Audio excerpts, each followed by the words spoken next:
সেনা ছাউনিতে গুপ্তচর।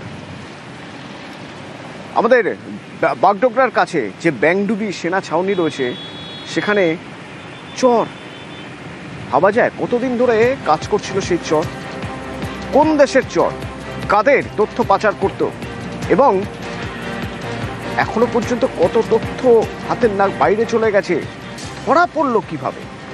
বিশ্বজিৎ রয়েছে সরাসরি আমার সঙ্গে। বিশ্বজিৎ, এই যে নন্দ মণ্ডল, এই নন্দ মণ্ডল কতদিন ধরে এখানে কাজ করছিল, কি কাজ করত, কিভাবে তার রিক্রুট হয়েছিল, কিভাবে সে তথ্য পাচার করত, কাদের পাঠাতো তথ্য, একটু জানতে চাই। দেখো, ধৃত নন্দ মণ্ডল তিনি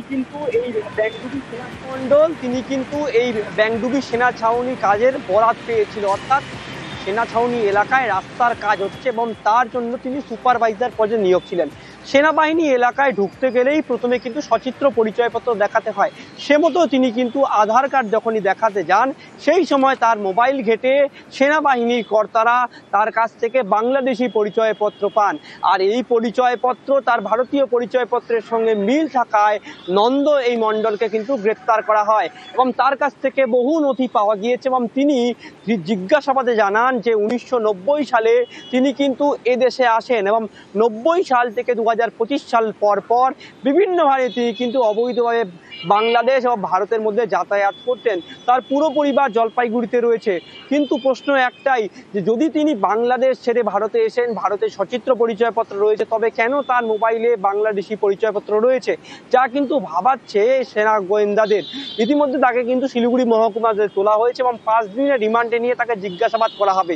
জুলাই মাসে আমরা দেখেছিলাম সেই সময় দুজন সন্দেহভাজন চর বিক্রি করার অভিযোগে বাংলাদেশিকে গ্রেপ্তার করেছিল এই ব্যাংডুবি সেনা ছাউনির কর্তারা।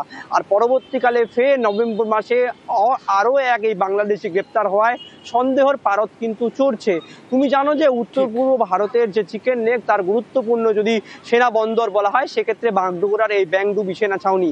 আর যেখান থেকে এই চর বিক্রি করার অভিযোগে এই নন্দমণ্ডলকে গ্রেপ্তার করা হয়েছে এবং নন্দমণ্ডলের ভেতরে আরও কি বিষয় রয়েছে সে বিষয়ে জিজ্ঞাসাবাদের জন্য তাকে রিমান্ডে আনা হবে। তবে তিনি যেটা জানাচ্ছেন যে তার ভোটার লিস্টের নাম রয়েছে, তার সচিত্র পরিচয়পত্র রয়েছে, তার পরিবারের সদস্যরাও রয়েছেন, কিন্তু বাংলাদেশের পরিচয়পত্র সঙ্গে রয়েছে, যেটাই তদন্তকারীদের ভাবিয়েছে। ধন্যবাদ বিশ্বজিৎ।